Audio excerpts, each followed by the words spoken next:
عالیہ کو اپنا مقصد ناکام ہوتا ہوا نظر آیا تو اس نے ایک بار پھر سے زارا کو اس کے اپنے والد عدیل کے خلاف بھڑکانا شروع کر دیا۔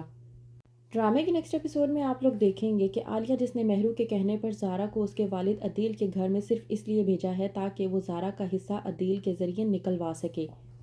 دوسری طرف زارا جو نہ چاہتے ہوئے بھی اپنے والد عدیل کے قریب تر ہوتی چلی جا رہی ہے۔ عدیل جب آتا ہے اپنی بیٹی زارا سے بات کرنے کے لیے تو زارا کہتی ہے اپنے والد عدیل کو کہ میں اپنے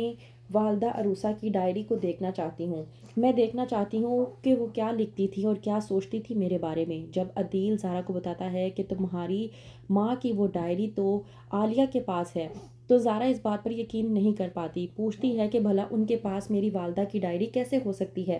کہتا ہے عدیل زارا کو کہ تمہیں عالیہ نے نہیں بتایا، جب وہ تمہیں مجھ سے لینے کے لیے آئی تھی تو اس نے مجھ سے عروسہ کی ڈائری بھی مانگی تھی اور میں نے بغیر کچھ سوچے سمجھے اسے عروسہ کی ڈائری دے دی تھی، یہ بھی جانے بغیر کہ اسے آخرکار عروسہ کی ڈائری کیوں چاہیے ہوگی۔ زارا اپنے والد عدیل کی باتیں سننے کے بعد اپنے آپ سے ہی باتیں کرتی ہے اور کہتی ہے کہ مجھے اپنے والد کی آنکھوں میں سچائی نظر آتی ہے، میرا دل کرتا ہے کہ میں ان کی باتوں پر بھروسہ کروں، ان کی آنکھوں میں کہیں نہ کہیں سچائی ہے، لیکن خالہ جان کا کیا، وہ مجھے کچھ اور کہتی ہیں اور میرے بابا مجھے کچھ اور کہتے ہیں، میں سمجھ نہیں پا رہی کہ میں آخرکار یقین کروں تو کس کی بات کا کروں۔ دوسری طرف عالیہ مہرو کے کہنے پر جب کرتی ہے عدیل کو کال اور کہتی ہے کہ میں تمہیں ایک بات بتا دوں، مجھے لگ رہا ہے کہ تمہاری بیوی تحریم میری زارا کا حصہ کھا جائے گی، تو وہیں پر عدیل کہتا ہے عالیہ سے کہ تم آخرکار کہنا کیا چاہ رہی ہو۔ کہتی ہے عالیہ عدیل سے کہ ظاہر سی بات ہے اس گھر میں تمہارے علاوہ اس کا کوئی بھی اپنا نہیں ہے، سارے سوتیلے رشتے ہیں۔ تو عدیل بھڑکتا ہے اور عالیہ کو کہتا ہے کہ میری بیٹی کا کوئی بھی رشتہ سوتیلا نہیں ہے، یہاں پر اس گھر میں سب اس کے اپنے ہی موجود ہیں۔ عالیہ کہتی ہے عدیل کو کہ تم بہت اچھے طریقے سے جانتے ہو کہ تمہاری طبیعت ٹھیک نہیں رہتی، تمہاری زندگی کا کوئی بھروسہ نہیں، اگر تم خدا نخواستہ اس دنیا سے چلے گئے تو پیچھے سے تمہاری بیوی تحریم اور تمہارا بیٹا ریحان تو میری زارا کا حق کھا جائے گا، تو بہتر یہ ہے کہ تم اپنی زندگی میں ہی اپنی بیٹی زارا کا حق اس کے نام پر کر دو۔ اس بات پر عدیل بھڑکتا ہے اور کہتا ہے کہ تمہیں مجھے بتانے کی ضرورت نہیں ہے کہ مجھے کیا کرنا چاہیے اور کیا نہیں، میں بہت اچھے طریقے سے جانتا ہوں کہ مجھے اپنی بیٹی زارا کو لے کر کیا فیصلہ کرنا ہے اور کیا نہیں۔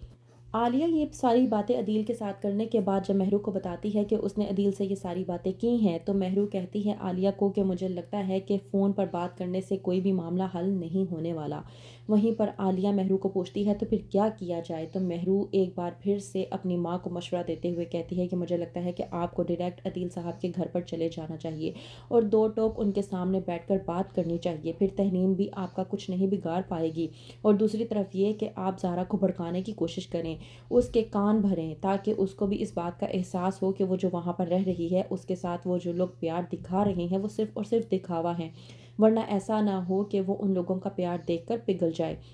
عالیہ ایسا ہی کرتی ہے زارا کو کال اور کہتی ہے کہ تحریم تمہارے ساتھ کس طرح کا رویہ اختیار کیے ہوئے، جب کہتی ہے زارا کہ وہ بہت پیار کرتی ہیں تو عالیہ کان بھرتی ہے زارا کے اور کہتی ہے کہ تحریم کی محبت میں آنے کی کوئی ضرورت نہیں ہے، میں بہت اچھے طریقے سے جانتی ہوں کہ وہ یہ دکھاوے کا پیار کس لیے کر رہی ہے۔ زارا سمجھ نہیں پاتی تو وہیں پر عالیہ زارا سے کہتی ہے کہ ظاہر سی بات ہے وہ تمہارا حصہ کھانا چاہتی ہے، مفت کی محبت دکھا کر تمہارا حق اپنے نام کروانا چاہتی ہے، وہ بہت ہی چالاک ہے، اس کی باتوں میں تمہیں آنے کی ضرورت نہیں ہے۔ زارا عالیہ کی باتوں کو سمجھ نہیں پاتی لیکن کہتی ہے زارا عالیہ کو کہ آپ کو فکر کرنے کی ضرورت نہیں ہے، آپ مجھ سے جیسا کہیں گی میں ویسا ہی کروں گی۔ تو آخرکار کب سمجھ آئے گی زارا کو کہ کون اس کا اپنا ہے اور کون پر آیا، کیا ہوگا آگے؟ مزید جاننے کے لیے دیکھتے رہیے ڈرامہ سیریل مفاد پرست۔